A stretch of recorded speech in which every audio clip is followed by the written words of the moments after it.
Hello everyone, कैसे हैं आप? एकदम बढ़िया। बिल्कुल ऐसे ही आप हंसते रहिए, मुस्कुराते रहिए और हाँ, पढ़ाई भी करते रहिए। प्यारे दोस्तों, हम आपके लिए अपने इस YouTube channel Digvijay commerce classes पर बीकॉम के हर एक सब्जेक्ट की पूरी एक सीरीज़ लेके आ रहे हैं, जिसमें आप एक तरफ से सारे रूल और उनके प्रैक्टिकल क्वेश्चन आपको मिलेंगे। आप अपनी पूरी पढ़ाई अपनी शर्तों पर अपने घर बैठे पूरा करेंगे। मतलब आप जैसी पढ़ाई ऑफलाइन या क्लासरूम पढ़ाई चाहते हैं ना, कि 1 बाय 1 आपको पढ़ाया जाए, वैसा बिल्कुल 1 बाय 1 टॉपिक बाय टॉपिक आपको पढ़ाया जाएगा और सारे स्पेशल नोट्स भी बनवाए जाएंगे। और सबसे बड़ी बात ये, एग्ज़ाम पेपर भी सॉल्व होंगे, डाउट सेशन होगा। मतलब पूरी पढ़ाई एग्ज़ाम मोड में होगी। तो चलिए दोस्तों, हम एकदम जुट जाते हैं। तो अगर नए जुड़े हैं तो सबसे पहले हमारे इस YouTube channel Digvijay commerce classes को सब्सक्राइब करिए, शेयर करिए, बेल आइकन दबाइए, अपने सारे दोस्तों को बताइए कि वो भी दिग्विजय कॉमर्स क्लासेस से जुड़ें और अपनी पढ़ाई को एकदम शानदार सुनिश्चित करें। ठीक है। और हाँ, ये सारी चीज़ें पाने के लिए आप हमसे पेड क्लास लीजिए। पेड क्लास में आपको सिर्फ इतना करना है, जैसे आप कोचिंग क्लासेस ज्वाइन करते हो, ऑफलाइन क्लासेस लेते हो, तो आप थोड़े से शुल्क का भुगतान करते हो ना, आप वैसे ही आप फीस जमा करिए। पेड क्लास में बहुत न्यूनतम शुल्क होगा, आप फीस जमा करके अपनी पढ़ाई को रेगुलर बेस पर पूरा कर सकते हैं। तो आपको पेड क्लास मिलेगी, घर बैठे आपको पढ़ाई मिलेगी, आप सुरक्षित होंगे और आपकी पढ़ाई भी शानदार तरीके से चलेगी। तो हुई ना सोने पे सुहागा वाली बात। तो आइए दिग्विजय कॉमर्स क्लासेस से जुड़िए। तो प्यारे दोस्तों, हम आपके लिए इनकम टैक्स जो अवध यूनिवर्सिटी में बीकॉम 3rd ईयर का एक सब्जेक्ट है, बाकी आप चाहे जहाँ पढ़ाई करिएगा, अगर कॉमर्स के क्षेत्र में हो तो आपको इनकम टैक्स पढ़ना ही होगा। आप इसकी हायर स्टडीज़ में जब जाइएगा आपको इनकम टैक्स मिलेगा। मतलब बिना इनकम टैक्स की बाधा पार किए आप आगे बढ़ नहीं सकते। और जो इनकम टैक्स हम आपको थोड़े पैसों में पढ़ा देंगे, वो आप लाखों रुपए खर्च करके भी नहीं पढ़ पाइएगा। ठीक है। तो इनकम टैक्स में हमने आपको रेजिडेंस एंड टैक्स लायबिलिटी में रेजिडेंस पढ़ाया था। रेजिडेंस एंड टैक्स लायबिलिटी में हम आपको रेजिडेंस पढ़ा चुके हैं। निवासीय स्थिति, हमने निवासीय स्थिति की शर्तें भी बताई थी। उम्मीद है आपको सब याद हो चुकी होंगी कि एक व्यक्ति कैसे निवासी होता है, एक हिंदू अविभाजित परिवार कैसे निवासी होता है, फर्म कैसे निवासी होती है और कंपनी कैसे निवासी होती है। अगर आप रिमाइंडर चाहते हो तो बस 5 मिनट हमारा साथ दीजिए, हम आपको फ्लैशबैक दिला देते हैं और हमारे साथ अपनी याद करने की क्षमता को आप परखिएगा। हमने ये कहा और आज हम इसके प्रैक्टिकल क्वेश्चन पर चलेंगे कि इसका प्रैक्टिकल क्वेश्चन आप कैसे सॉल्व करेंगे। हमने आपसे ये कहा कि कोई भी व्यक्ति भारत में रहकर या भारत के बाहर भी रुपया कमा सकता है, वो दोनों जगहों से रुपया कमा सकता है, लेकिन उसकी कौन सी आय भारत में कर योग्य होगी, ये उसका निवास स्थान तय करता है।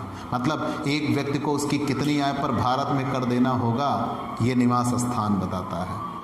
किसी भी व्यक्ति के लिए भारत में निवासी होने के लिए उसकी नागरिकता मायने नहीं रखती। अर्थात अगर आप भारत के नागरिक हैं तो भी, विदेश के नागरिक हैं तो भी आप भारत में निवासी हो सकते हैं। और अगर आप भारत के नागरिक हैं या विदेश के नागरिक हैं, आप भारत में नहीं रहते हैं तो अनिवासी हो सकते हैं। मतलब निवासी स्थिति के लिए नागरिकता मायने नहीं रखती, बल्कि भारत में रहना मायने रखता है। निवासी कितने प्रकार के होंगे? तो निवासी होता है तो या तो वो निवासी होगा या तो अनिवासी होगा।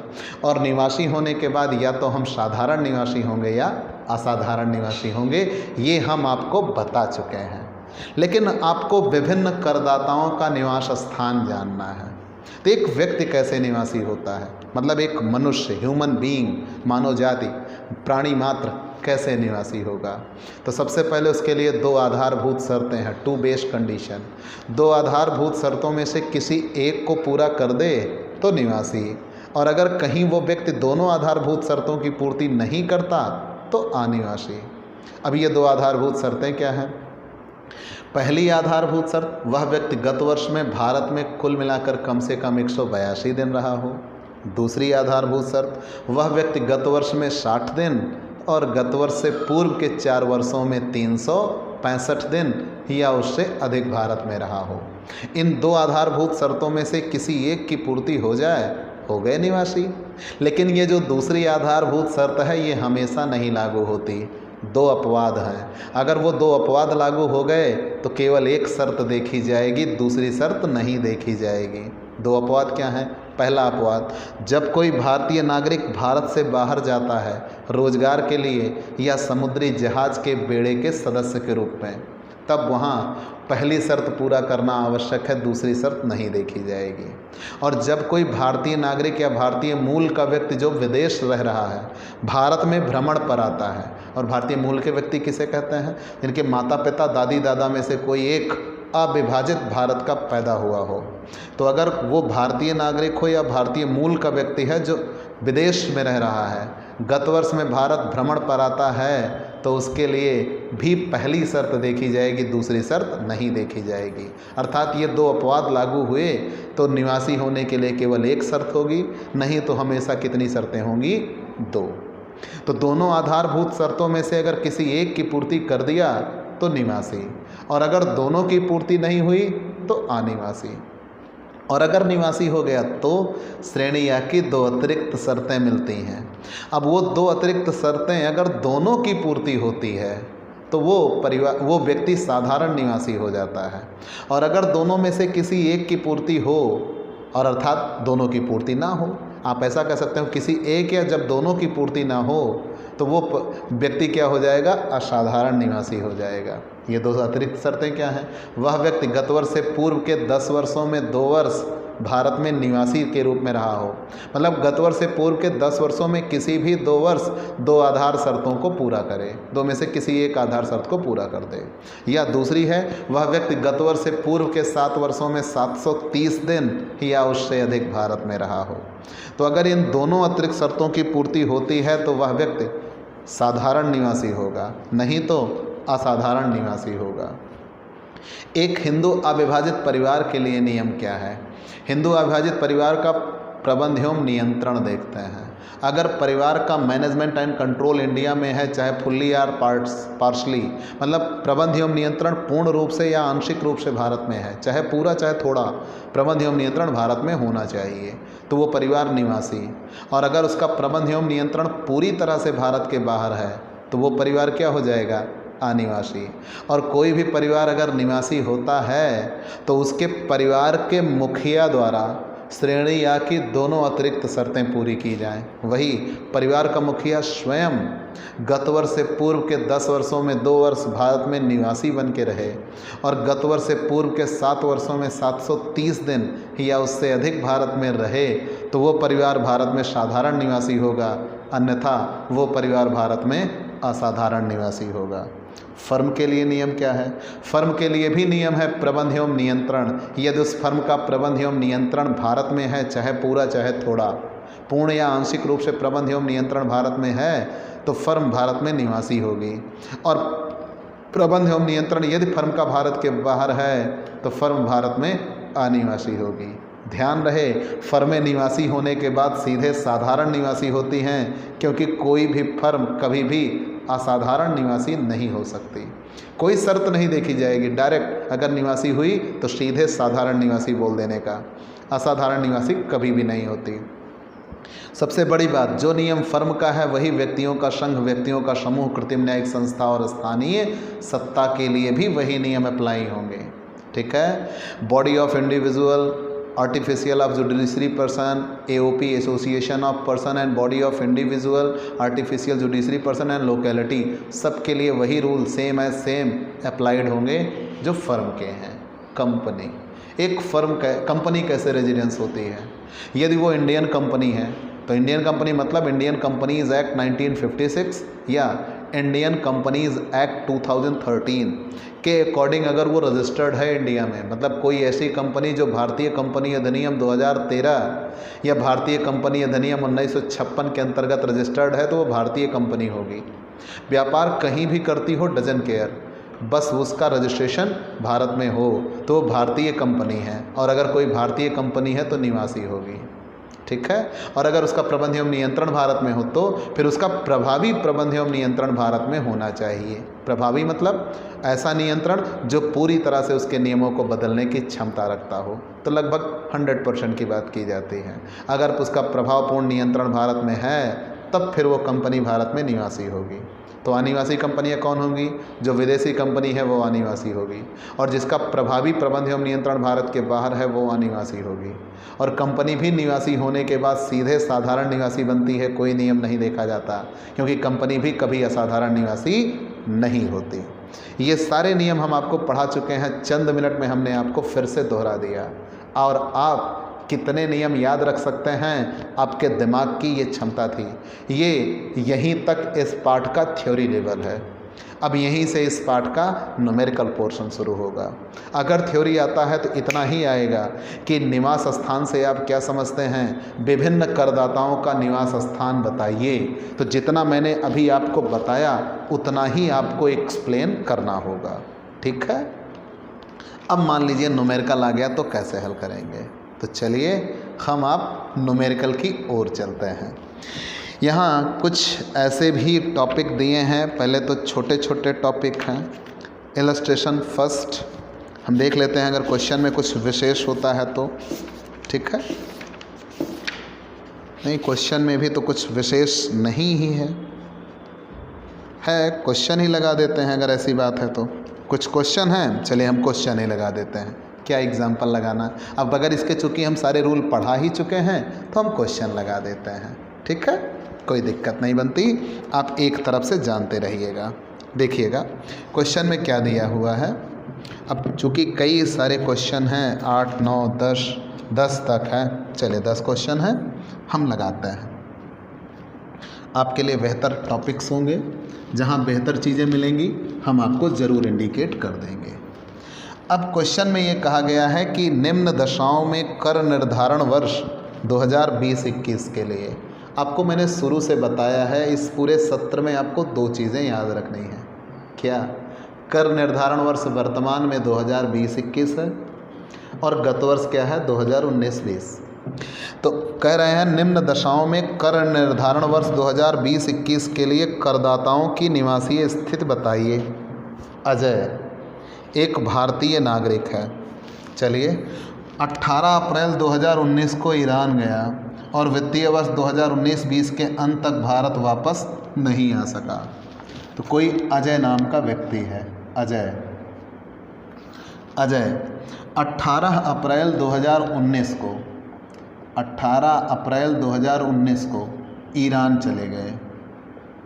ईरान गया 18 अप्रैल 2019 को ईरान गया और 2019-20 की समाप्ति तक, तो 2019-20 की समाप्ति मतलब कब? 31 मार्च 2020 तक वो भारत वापस नहीं आया, भारत नहीं लौटा।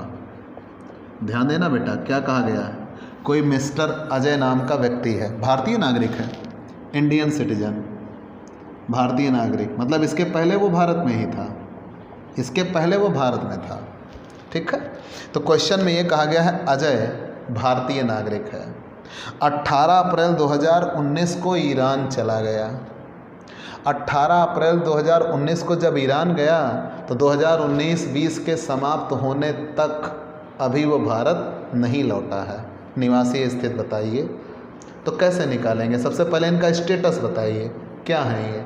व्यक्ति है, फर्म है, हिंदू अविभाजित परिवार है, कंपनी है, क्या है? मिस्टर अजय एक व्यक्ति है। अगर एक व्यक्ति है, पर्सन, व्यक्ति, इंडिविजुअल कह लेते तो भी कोई दिक्कत नहीं थी, इंडिविजुअल। अब अगर एक व्यक्ति है तो व्यक्ति के लिए नियम क्या है? वह व्यक्ति। व्यक्ति के लिए नियम क्या है? वह व्यक्ति। गत वर्ष में भारत में कुल मिलाकर कम से कम 182 दिन रहा हो, पहली शर्त। तो गत वर्ष क्या है? Previous year. 1 अप्रैल 2019 से 31 मार्च 2020। आप देखिए ये गत वर्ष में कितने दिन भारत में रहा है। 1 अप्रैल 2019 को ये कहाँ था? आप पहले ये डिसाइड करिए। 1 अप्रैल 2019 को ये कहाँ था? ध्यान देना बेटा, फिर से क्वेश्चन समझ लीजिए। क्वेश्चन में ये कहा गया कि मिस्टर अजय भारतीय नागरिक हैं, 1 अप्रैल 2019 को ईरान गए, 1 अप्रैल 2019 को ईरान गए और साल समाप्त होने तक नहीं लौटे, मतलब 31 मार्च 2020 तक भारत वापस नहीं लौटे। निवासी स्थिति बताइए। तो हमें वो कब गए कब नहीं गए इससे मतलब नहीं है, हमें मतलब है गत वर्ष पे आ जाओ, तुरंत यहीं से आप शुरू करना। वह व्यक्ति कौन? अजय। गत वर्ष में, गत वर्ष 1 अप्रैल 2019 से 31 मार्च 2020 भारत में कुल मिलाकर कम से कम 182 दिन रहा हो। तो जब गत वर्ष की शुरुआत हुई 1 अप्रैल को ये कहाँ थे? भारत में। क्यों? क्योंकि वो 18 अप्रैल 2019 को ईरान गया है। अभी हम 1 अप्रैल 2019 की बात कर रहे हैं, तो 1 अप्रैल को तो वो इंडिया में ही था, 18 अप्रैल को गया है, तो मतलब अप्रैल में वो कितने दिन रह के गए? 18 दिन। 18 दिन अप्रैल में थे और चले गए। मई, जून, जुलाई, अगस्त, सितंबर, अक्टूबर, नवंबर, दिसंबर, जनवरी, फरवरी, मार्च तक भारत नहीं लौटे, तो कुल मिला के वो गत वर्ष में कितने दिन रहे हैं? 18 दिन। गत वर्ष के पीछे के अगर वर्ष देखें तो वो इंडिया में ही रहे होंगे। क्यों? क्योंकि निवासी हैं, नागरिक हैं भारत के। तो इसके पूर्व से अब हमें कोई लेना देना नहीं, अभी पहले गत वर्ष की बात करिए। वह व्यक्ति गत वर्ष में भारत में कुल मिलाकर कम से कम 182 दिन रहा हो, तो क्या मिस्टर अजय गत वर्ष में भारत में कुल मिलाकर कम से कम 182 दिन रहे हैं? नहीं, केवल कितने दिन रहे हैं? 18 दिन रहे हैं। तो आप दूसरी शर्त देखिए, क्या ये रोजगार के लिए भारत से बाहर गए हैं? ऐसा कुछ कहा नहीं है, मतलब दूसरी शर्त देख सकते हैं। अपवाद लागू नहीं हुआ, क्योंकि ये रोजगार के लिए भारत से बाहर नहीं गए, तो अपवाद लागू नहीं होगा, तो हम दूसरी शर्त देख सकते हैं। अपवाद कब लागू होता है? जब कोई भारतीय नागरिक रोजगार के लिए भारत से बाहर जाए, तो यहाँ अपवाद तो लागू नहीं होगा। तो दूसरी शर्त क्या है? वह व्यक्ति गत वर्ष में भारत में कुल मिलाकर कम से कम 60 दिन, पूर्व के 4 वर्षों में 365 दिन, पीछे तो ये हर साल भारत में ही थे, 18, 19, फिर इधर 17, 18, ठीक है, ये सब भारत में ही थे, पूरे 365 दिन भारत में थे। तो पीछे के 4 वर्षों में 365 तो पूरा ही हो जाएगा। एक साल में 365 हो जा रहा है, कहाँ 4 साल का मिला के 365 पूरा करना है, लेकिन गत वर्ष में 60 दिन नहीं बनता है। तो वह व्यक्ति गत वर्ष में 60 दिन और गत वर्ष से पूर्व के 4 वर्षों में 365 दिन भारत में रहा हो, मतलब ये दूसरी शर्त भी पूरा नहीं करते। तो हम अब लिखेंगे ऐसे, ये तो हमारा कैलकुलेशन था, इस तरह लिखने से कोई नंबर तो मिलने से रहा। तो हम कैसे लिखेंगे? तो लिखेंगे मिस्टर अजय, मेरे शब्द समझना, ध्यान देना, और ऐसे ही आप नोट्स बनाना। मिस्टर अजय, पहले हमारे शब्द सुन लीजिए, फिर आप अपने मन से नोट्स बना लीजिएगा, फिर दोबारा देख के आप मैच कर लीजिएगा। मिस्टर अजय, और ऐसा किताबों में भी नहीं लिखा है, 2 लाइन लिख के आपको नंबर नहीं मिलते बेटा, 10 नंबर का क्वेश्चन है। तो आप लिखेंगे मिस्टर अजय एक भारतीय नागरिक हैं, इनके निवासी होने के लिए 2 आधारभूत शर्तें हैं।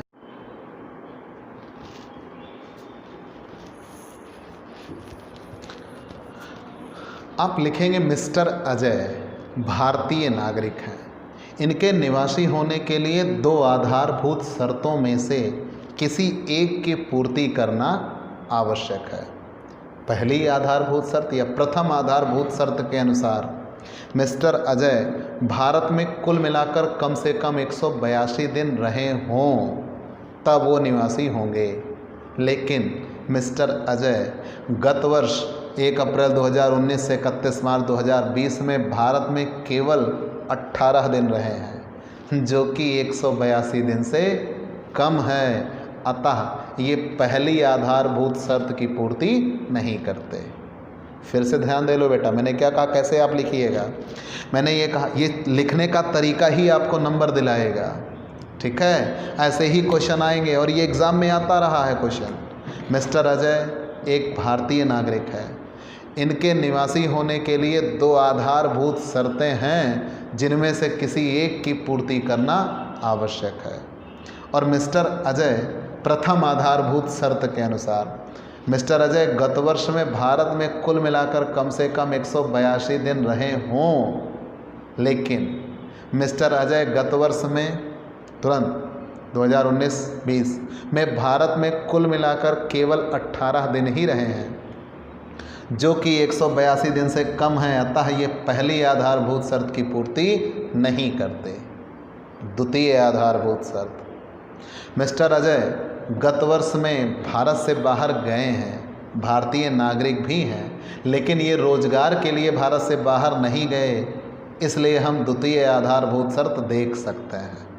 तो मिस्टर अजय गत वर्ष में, द्वितीय आधारभूत शर्त के अनुसार, गत वर्ष में भारत में 60 दिन और गत वर्ष से पूर्व के 4 वर्षों में 365 दिन भारत में रहा हो। अजय गत वर्ष में 18 दिन रहे हैं, जो कि 60 दिन की पात्रता से कम है। इसके पूर्व के 4 वर्षों में वो भारत में ही थे, लेकिन गत वर्ष में 60 दिन इन्होंने पूरा नहीं किया, अतः द्वितीय आधारभूत शर्त की भी ये पूर्ति नहीं करते। अब जब मिस्टर अजय ने 2 आधारभूत शर्तों में से किसी की पूर्ति नहीं की, तो वो गत वर्ष में भारत में अनिवासी होंगे, नॉन रेजिडेंट होंगे। इसी पर आपको मार्क्स मिलेगा। कंफर्म? ये कैलकुलेशन तो सिर्फ आपके समझने के लिए है, जो मैंने इतनी देर से बोला उसी पे आपको नंबर मिलेंगे। ठीक है? आपको बिल्कुल, आप पहले शर्त रखिएगा, उस शर्त के फुलफिल करने की कंडीशन बताइएगा। फिर से आप सुन लीजिए कि मिस्टर अजय भारत के नागरिक हैं, इनके निवासी होने के लिए 2 आधारभूत शर्तें हैं, दोनों में से किसी एक की पूर्ति करना आवश्यक है।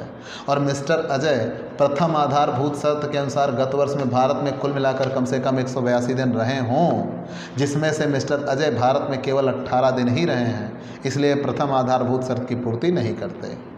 द्वितीय आधारभूत शर्त देख सकते हैं, क्योंकि इनके लिए अपवाद लागू नहीं हो रहा, ये रोजगार के लिए भारत से बाहर नहीं जा रहे हैं। तो जब द्वितीय आधारभूत शर्त देख सकते हैं, तो मिस्टर अजय गत वर्ष में 60 दिन और गत वर्ष से पूर्व के 4 वर्षों में 365 दिन भारत में रहा हो, लेकिन ये गत वर्ष में केवल 18 दिन रहे हैं, जो कि 60 दिन से कम है। अतः पूर्व के 4 वर्षों में 365 दिन इन्होंने बेशक पूरा किया है, लेकिन गत वर्ष में 60 दिन ये भारत में नहीं हैं, इसलिए इन्होंने द्वितीय आधारभूत शर्त की भी पूर्ति नहीं की।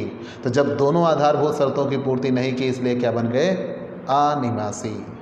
कंफर्म? ये पहले का खंड था, का खंड था। चलिए हम खा खंड पे आते हैं। क्वेश्चन नंबर 1 का ये पहला पार्ट था। ठीक है? आपको नियम याद रखने होंगे ज़बानी, इसीलिए मैंने अभी आज आपकी क्लास लेने के पहले नियम दोहराना चाहा और दोहराया भी, अक्षरशः आपको याद हो, तभी बात बनती है बेटा। चलिए, गौतम भारत में 20 वर्ष रहने के पश्चात, कोई गौतम नाम का व्यक्ति है, पिछले 20 वर्षों से भारत में ही रह रहा है। 20 वर्ष भारत में रहने के पश्चात, शब्द पे ध्यान देना, 20 वर्ष भारत में रहने के पश्चात मतलब 20 वर्षों से भारत में है। गौतम 20 वर्ष भारत में रहने के पश्चात 10 मार्च 2017 को यूएस से चला गया। 10, बहुत बढ़िया क्वेश्चन। 10 मार्च 2017 को यूएस से गया, मतलब 10 मार्च 2017 के पीछे ये कहाँ थे? भारत में थे। और कितने दिन से भारत में थे? 20 वर्षों से भारत में थे। तो मिस्टर गौतम 20 वर्ष भारत में रहे और 10 मार्च 2017 को ये यूएस से चले गए। उसके पीछे के 20 साल, 10 मार्च 2017 के भी पीछे 20 साल ये भारत में थे। बात बनती है ना? समझ में आया? फिर से जान लीजिए, मिस्टर अजय, गौतम गत वर्ष की बात यहाँ भी की ही नहीं गई। 20 वर्षों से भारत में थे, 20 वर्ष रहने के बाद 10 मार्च 2017 को यूएस से चले गए। 10 मार्च 2017 को यूएस चले गए। जब 10 मार्च 2017 को यूएस से चले गए, वह 10 सितंबर 2019 को भारत वापस आ गए। 10 सितंबर 2019 को भारत वापस आया, भारत आया। ठीक, आपको ये बताना है निवासी होगा कि नहीं होगा। निवासी होगा तो कैसा निवासी होगा? तो चलिए शुरू करते हैं। सबसे पहले क्या क्या? वह व्यक्ति मतलब कौन? गौतम। 2 आधारभूत शर्तें हैं ना। गत वर्ष में, यहीं से आपने जो नियम पढ़ा उसी नियम पर आप टिके रहना, जो कहा जाए वही कर लो, शब्द शब्द पकड़ो। वह व्यक्ति गत वर्ष में, अब गत वर्ष क्या है? 1 अप्रैल 2019 से 31 मार्च 2020, तो वह व्यक्ति गत वर्ष में भारत में कुल मिलाकर कम से कम 182 दिन रहा हो। ठीक है, तो वह व्यक्ति गत वर्ष में भारत में कुल मिलाकर कम से कम 182 दिन रहा हो। तो ज़रा ये देखिए, क्या ये 182 दिन रहे हैं गत वर्ष में भारत में? फिर से ध्यान दे लीजिएगा, वह व्यक्ति गत वर्ष मतलब 1 अप्रैल 2019 से 31 मार्च 2020, वह व्यक्ति गत वर्ष में भारत में कुल मिलाकर कम से कम 182 दिन रहा हो। वह व्यक्ति गत वर्ष में भारत में कुल मिलाकर कम से कम 182 दिन रहा हो। तो यहाँ देखते हैं वह व्यक्ति गत वर्ष में भारत में कितने दिन रहा है। ठीक, चलिए देखते हैं। तो वह व्यक्ति गत वर्ष में, तो गत वर्ष शुरू कब हुआ? 1 अप्रैल से। 1 अप्रैल 2019 को ये कहाँ थे? तुरंत यहीं से निकाला करिएगा। 1 अप्रैल 2019 को ये कहाँ थे? 10 मार्च 2017 को यूएस से चले गए हैं, यूएस में ही हैं। 10 सितंबर 2019 को भारत लौटे। तो हमारा वर्ष शुरू हुआ अप्रैल में, तो अप्रैल में ये भारत में लौटे ही नहीं थे, ये लौटे हैं सितंबर में। अप्रैल नहीं रहा, अप्रैल नहीं रहा, मई नहीं रहा, जून नहीं रहा, जुलाई नहीं रहा, अगस्त नहीं रहा, सितंबर में आ गए। अक्टूबर में भी रहेंगे, नवंबर में भी रहेंगे, दिसंबर में भी रहेंगे, जनवरी में भी रहेंगे, फरवरी में भी रहेंगे और मार्च में भी रहेंगे। अप्रैल में एक भी दिन नहीं रहा, मई में एक भी दिन नहीं रहा, जून में एक भी दिन नहीं रहा, जुलाई में एक भी दिन नहीं रहा। ठीक है, अगस्त में भी नहीं रहा, सितंबर में आ गए। कितने सितंबर को आ गए? 10 सितंबर को। तो 9 सितंबर तक तो नहीं थे भारत में, 10 सितंबर को आ गए। तो अब भारत में रहना शुरू कर देंगे। 10, 11, 12, 13, 14, 15, 16, 17, 18, 19, 20, 21, 22, 23, 24, 25, 26, 27, 28, 29, 30। सितंबर 30 का होता है, मतलब 15, 6, 21 दिन सितंबर में ये भारत में रहे।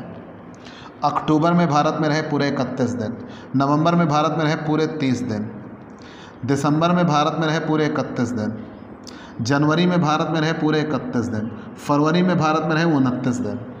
29 क्यों भैया? 2020 4 से कट जाएगा, 29 दिन होगा। ठीक है, और मार्च में भी भारत में रहे 31 दिन। ज़रा जोड़ लगाइए, कितने दिन भारत में रह गए?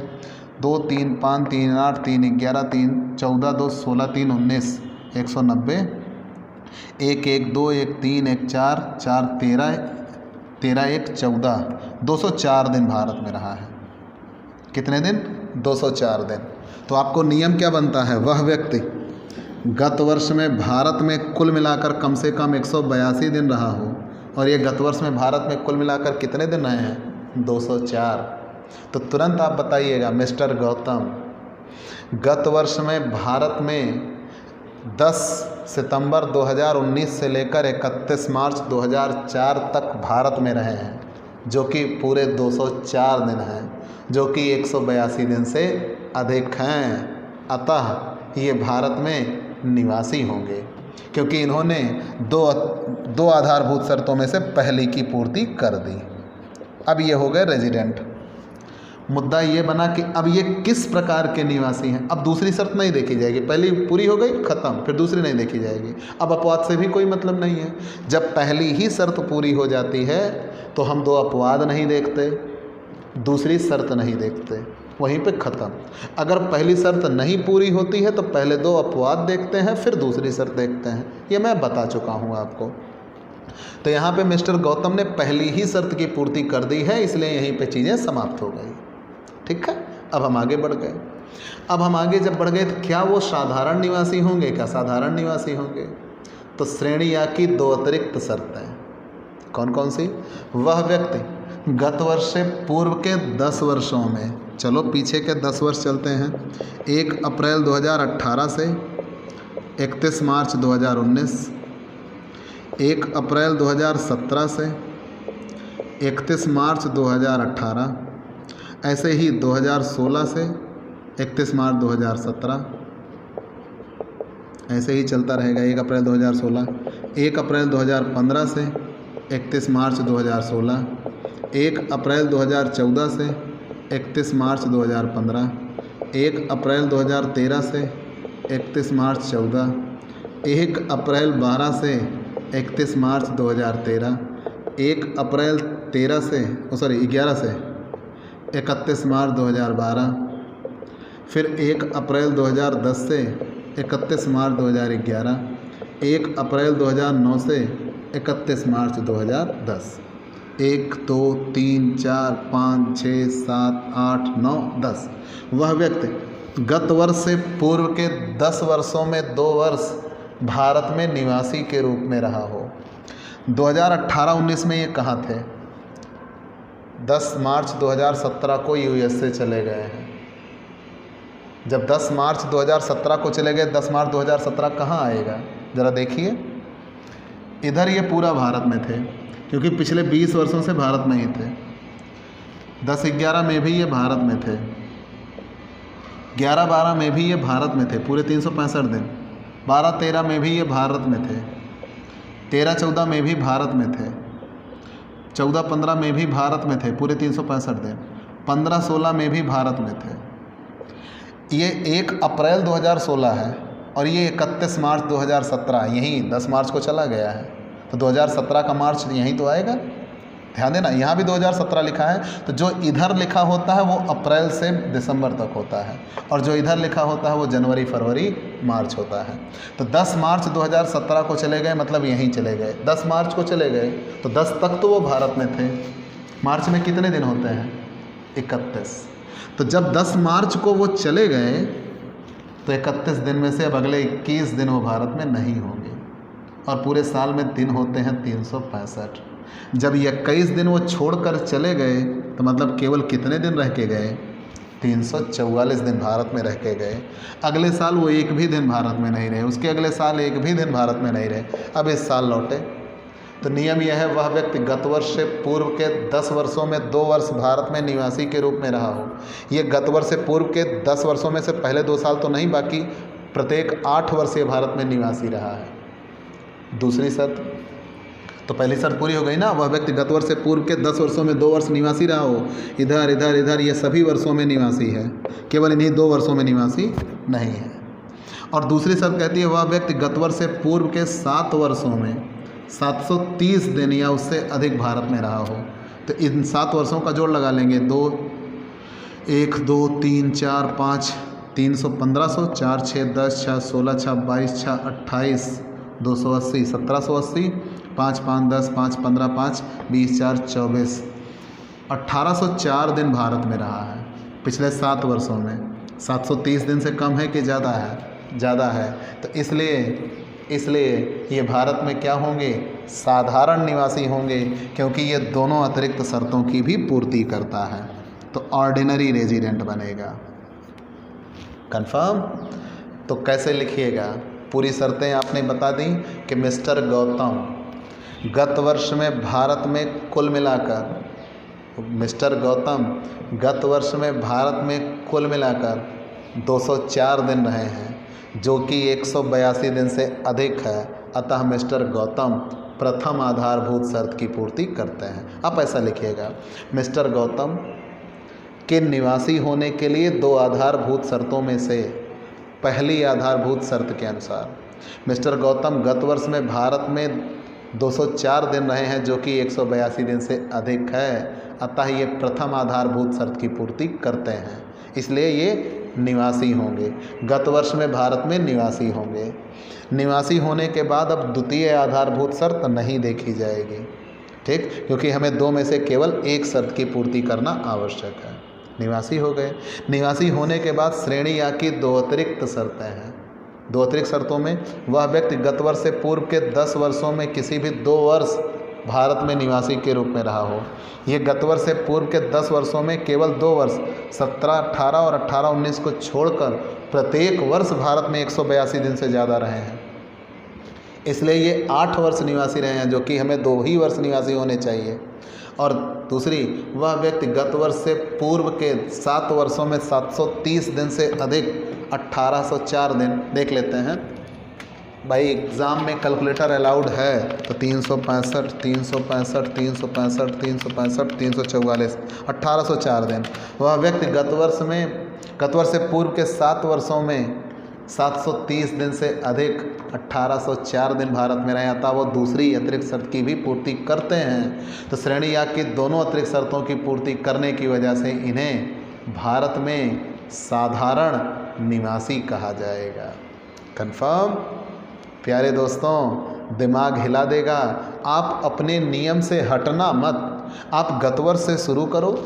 इन क्वेश्चन को लगाने का तरीका ये कि आप एकदम कंसंट्रेट 1 अप्रैल 2019 को कहाँ था, भारत में कि भारत के बाहर। अगर भारत के बाहर था तो कब भारत आएगा, और अगर भारत में था तो कब जाएगा, उसके पहले भारत में रहना बनता है। तो आप निकाल लेंगे गतवर्ष में, फिर पीछे के 4 वर्षों में भी निकाल लेंगे, ऐसे ही आसानी से लग जाएगा। ठीक है, तो चलिए हम क्वेश्चन नंबर 2 पे आते हैं। ठीक है, हम एक क्वेश्चन और लगाते हैं, फिर आपके लिए प्रैक्टिस, केवल प्रैक्टिस।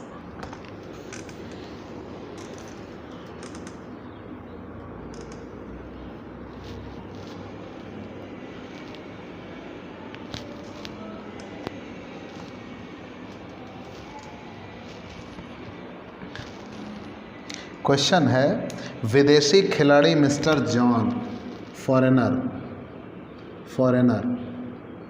ठीक है,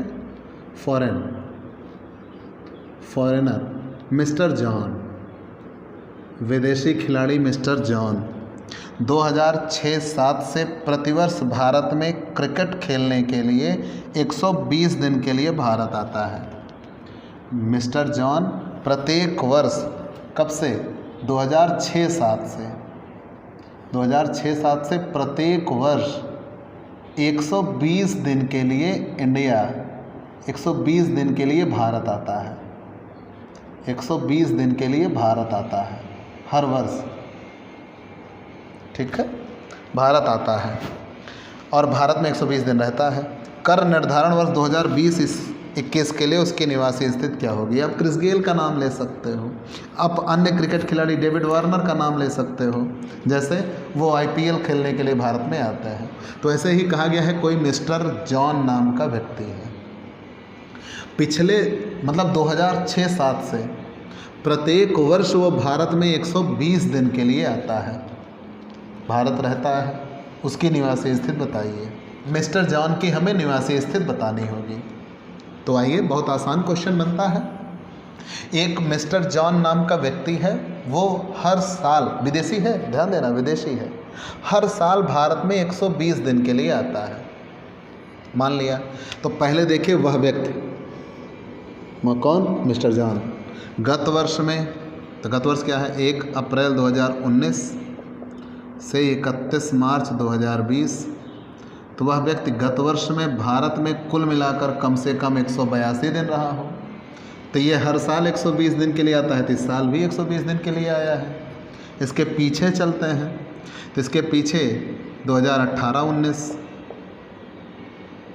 ठीक है, आप शॉर्टकट में समझ सकते हो। तो 17-18, 16-17, 15-16, 14-15, 13-14, 12-13, 11-12, 10-11, 9-10, 8-9, 7-8, 6-7।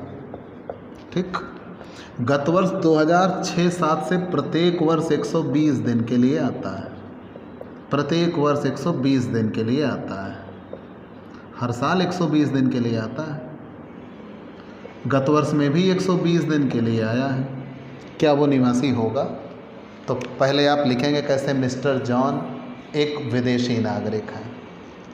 कहीं भी ये नहीं कहा है कि वो भारतीय नागरिक हैं या भारतीय मूल के व्यक्ति हैं। तो जब ना तो भारतीय नागरिक कहा है, ना भारतीय मूल के व्यक्ति कहा है, तो मतलब इनके लिए कोई अपवाद वाली बात तो नहीं होगी। अपवाद, भारत में जब कोई घूमने के लिए आता है तो अपवाद तो बनता है, लेकिन वो भारतीय नागरिक हो या भारतीय मूल का व्यक्ति हो, ये विदेशी नागरिक हैं। तो मिस्टर जॉन भारत में निवासी होने के लिए प्रथम आधारभूत शर्त, गत वर्ष में भारत में कुल मिलाकर कम से कम 182 दिन रहा हो। ये गत वर्ष में 120 दिन भारत में रहे हैं, जो कि 182 दिन से कम है। अतः इन्होंने प्रथम आधारभूत शर्त की पूर्ति नहीं की। लेकिन दूसरी आधारभूत शर्त, वह व्यक्ति गत वर्ष में 60 दिन हैं, ज़्यादा है, और गत वर्ष से पूर्व के 4 वर्षों में 365 दिन उससे ज़्यादा हैं। कितने दिन हैं? 480 दिन हैं। 120 120 120 जोड़ के पूर्व के 4 वर्षों में कितने दिन हो रहे हैं? 280 दिन, 480 दिन हो जा रहे हैं। तो वह व्यक्ति गत वर्ष में 60 दिन है ज़्यादा, बिल्कुल 60 दिन से ज़्यादा है, 120 दिन है। और गत वर्ष से पूर्व के 4 वर्षों में 365 दिन, तो पूर्व के 4 वर्षों में कितने दिन रहा है? 480 दिन रहा है। मतलब दूसरी शर्त की पूर्ति हो गई। तो जब दूसरी आधारभूत शर्त की पूर्ति हो गई तो ये क्या बन गए? निवासी, रेजिडेंट। ठीक है, यहाँ तक तो क्लियर हो गया।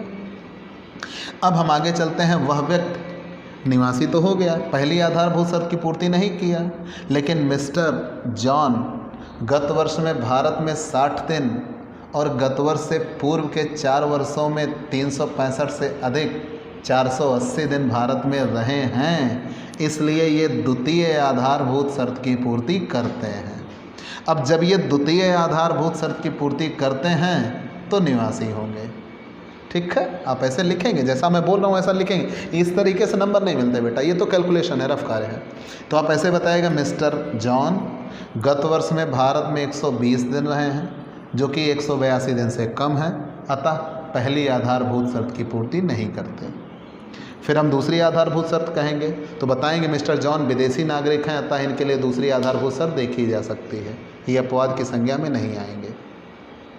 तो मिस्टर जॉन गत वर्ष में 60 दिन से अधिक 120 दिन रहे हैं और गत वर्ष से पूर्व के 4 वर्षों में 480 दिन रहे हैं, जो कि 365 दिन से अधिक है, अतः ये द्वितीय आधारभूत शर्त की पूर्ति करते हैं। अब जब मिस्टर जॉन द्वितीय आधारभूत शर्त की पूर्ति करते हैं तो ये निवासी होंगे, निवासी होंगे। अब रेजिडेंट होने के बाद हमें ये चेक करना है कि ऑर्डिनरी या नॉन ऑर्डिनरी। कैसे चेक करेंगे? वह व्यक्ति गत वर्ष से पूर्व के 7 वर्षों में गत वर्ष से पूर्व के 10 वर्षों में 2 वर्ष भारत में निवासी के रूप में रहा हो। तो क्या देखिए, किसी वर्ष गत वर्ष से पूर्व के 10 वर्ष, 1 2 3 4 5 6 7 8 9 10 यहाँ तक, गत वर्ष से पूर्व के 10 वर्षों में किसी भी वर्ष ये 182 दिन रहा है क्या? नहीं रहा है। मतलब 2 आधार शर्तों में से कोई शर्त पूरी कर दे, लेकिन गत वर्ष से पीछे के वर्षों में तो किसी वर्ष 182 दिन नहीं रहा। लेकिन क्या किसी वर्ष 60 दिन रहा है? हर वर्ष रहा है। अगर जिस वर्ष 60 दिन रहा तो उसके पीछे के 4 वर्षों में 365 पूरा हुआ है, मतलब इस साल निवासी हो जाएगा। अब इधर 60 दिन से अधिक, इसके पूर्व के 4 वर्षों में 365 से ज़्यादा हो गया। इधर भी 60 दिन से अधिक रहा, इसके पूर्व के 4 वर्षों में 365 हो जाएगा। तो ऐसा करके तो वो हर वर्ष में 60 दिन से अधिक रहा है और उसके पूर्व के 4 वर्षों में 365 दिन से अधिक रहा है। मतलब वो गत वर्ष से पूर्व के 10 वर्षों में प्रत्येक वर्ष निवासी होगा। ठीक है, प्रत्येक वर्ष निवासी होगा। आगे बढ़ गए, केवल यही अंतिम वाला वर्ष छूट जाएगा बस, क्योंकि यहाँ पे पूर्व के 4 वर्षों में 365 नहीं होगा। ठीक है, ये 1 साल छोड़ के बाकी 9 साल वो निवासी रहा है। तो गत वर्ष से पूर्व के 10 वर्षों में 2 वर्ष क्या, प्रत्येक वर्ष ये द्वितीय आधारभूत शर्त की पूर्ति कर रहे हैं। तो वहाँ भी पहली शर्त पूरी हो गई। दूसरी शर्त क्या है? पहली शर्त क्लियर हुआ ना, वह व्यक्ति गत वर्ष से पूर्व के 10 वर्षों में 2 वर्ष निवासी रहा हो। तो 2 वर्षों में चेक कर लो, 182 तो नहीं है, लेकिन किसी भी 2 वर्ष में 60 दिन और पूर्व के 4 वर्षों में 365 देख लो, तो हर वर्ष में 60 दिन, उसके पूर्व के 4 वर्षों में 365 पूरा हुआ है। तो दूसरी शर्त, वह व्यक्ति गत वर्ष से पूर्व के 7 वर्षों में 730 दिन, 1 2 3 4 5 6 7 यहाँ तक, तो पूर्व के 7 वर्षों में 12 7 84 840 दिन बनते हैं। गत वर्ष से पूर्व के 7 वर्षों में 730 दिन से अधिक 840 दिन भारत में रहा है, अतः ये द्वितीय अतिरिक्त शर्त की भी पूर्ति करते हैं। तो बताइएगा, मिस्टर जॉन श्रेणी आ की 2 अतिरिक्त शर्तें, हेडिंग पड़ेगी। तो मिस्टर जॉन श्रेणी आ की 2 अतिरिक्त शर्तों में से पहली अतिरिक्त शर्त कि वह व्यक्ति गत वर्ष से पूर्व के 10 वर्षों में 2 वर्ष भारत में निवासी के रूप में रहा हो। तो मिस्टर जॉन ने गत वर्ष से पूर्व के 9 वर्षों में से प्रत्येक वर्ष निवासी होने के लिए द्वितीय आधारभूत शर्त की पूर्ति की है। दूसरी अतिरिक्त शर्त, मिस्टर जॉन गत वर्ष से पूर्व के 7 वर्षों में 730 दिन से अधिक 840 दिन भारत में रहे हैं, अतः ये द्वितीय अतिरिक्त शर्त की भी पूर्ति करते हैं। इसलिए मिस्टर जॉन भारत में साधारण निवासी होंगे, ऑर्डिनरी रेजिडेंट बनेंगे। कंफर्म? आप ऐसे ही लगाइएगा, याद रहेगा। आपको ये क्लास कैसी लग रही हमें ज़रूर बताइएगा। अब मैंने 3 क्वेश्चन लगा दिया, अब आप 3-4 क्वेश्चन आप लगाइएगा। कैसे? श्री अमिताभ बच्चन एक भारतीय नागरिक हैं। 1 अप्रैल 2019 को एक फिल्म की शूटिंग के लिए अमेरिका गए। शूटिंग के बाद उनका स्वास्थ्य बिगड़ जाने के कारण वहीं रुक गए। 25 सितंबर 2019 को भारत लौटे। 8 दिसंबर 2019 को उन्हें दोबारा अमेरिका जाना पड़ा। 15 फरवरी 2020 को भारत वापस आए। क्या श्री अमिताभ बच्चन कर निर्धारण वर्ष 2021 के लिए भारत में निवासी होंगे? ठीक, यदि नहीं तो क्यों, आप बताइएगा। ऐसा ही क्वेश्चन, मिस्टर एक्स भारत में 15 वर्ष रहने के पश्चात 15 मार्च 2017 को जापान गया और 31 अगस्त 2019 को वापस आया। एकदम हूबहू ऐसा ही क्वेश्चन मैंने गौतम के लिए लगाया था। वो 20 वर्ष भारत में रहने के पश्चात गए थे, ये 15 वर्ष रहने के पश्चात गए थे। उसी डेट में गए थे 15 मार्च को, वो चले गए थे 10 मार्च को। बिल्कुल वैसा ही है, आप लगाएंगे। फिर एक्स एक विदेशी नागरिक है, वह 1999 से प्रतिवर्ष अप्रैल में 105 दिन के लिए भारत आता है। एकदम ऐसा। कर निर्धारण वर्ष 2021 के लिए उसकी निवासी स्थिति बताइए।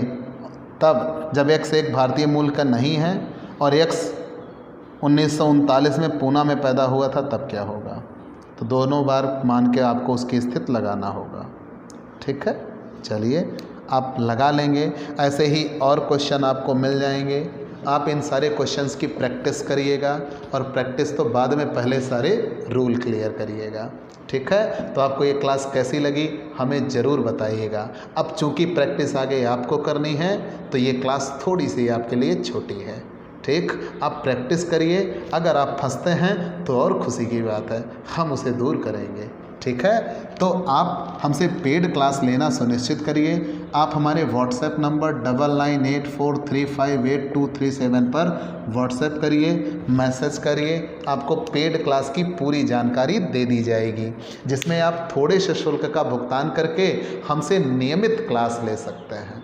एक तरफ से 1 बाय 1 सारे रूल, टॉपिक, प्रैक्टिकल क्वेश्चन आपको कराए जाएंगे, समझाए जाएंगे। आपका कोई भी टॉपिक अधूरा नहीं होगा। हम प्रत्येक वर्ष टॉपर्स देना सुनिश्चित करते हैं, और इस वर्ष भी हम टॉपर्स देंगे। तो आप हमसे पेड क्लास लीजिए। आपको ये क्लास कैसी लगी हमें ज़रूर बताइएगा। और अगर नए जुड़े हैं तो सबसे पहले हमारे इस YouTube channel Digvijay commerce classes को सब्सक्राइब करिए, शेयर करिए, बेल आइकन दबाइए। तो आज के लिए इतना ही। चलते हैं दोस्तों, बाय बाय दोस्तों।